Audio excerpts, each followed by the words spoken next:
by the legendary Les Paul. He's been signed up for the Newcastle Guitar Show in October and the Leeds Guitar Show this weekend. Damien O'Neill's been to hear what all the fuss is about.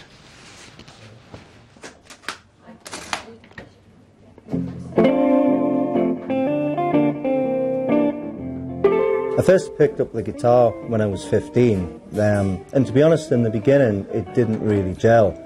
But I started listening to a lot of 50s rock and roll, like Eddie Cochran and Chuck Berry. None of my friends were into any of this music.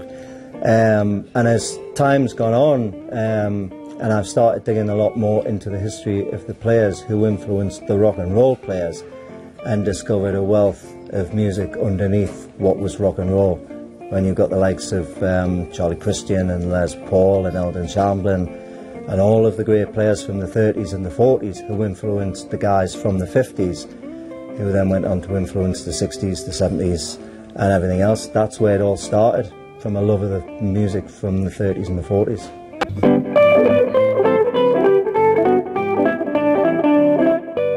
Over the last 12 months, Anth Purdy's been writing solo material that's a long way from the usual pub rock and roll, but which seems to be finding an enthusiastic audience wherever he takes it. He's sold out at his local for the next few months, has main stage slots at 2 big guitar shows coming up, and he's now in touch with an American producer who worked with his hero, Les Paul.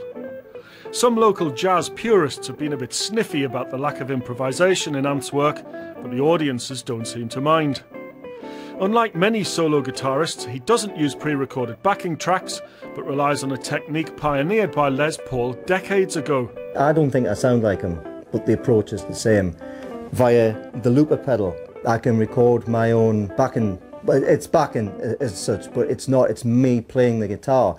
But it goes onto this looper pedal, which is what Les Paul did 70 years ago. 1948, Les Paul did it with 2 reel-to-reel recorders.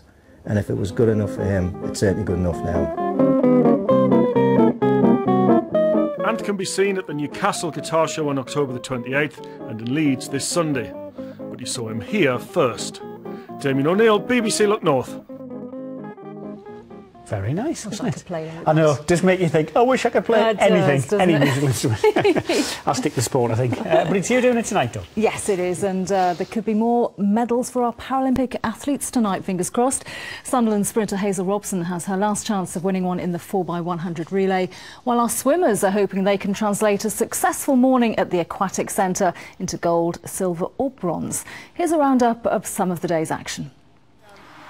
After winning bronze in the ball yesterday in the 100 metres, Teesside-born Susie Rogers is hoping to be on the podium again tonight in the S7 50 metres freestyle after coming second in her heat. Jarrow's Joseph. Yeah, she's still got it. Now, this region's produced some world-class guitarists over the year.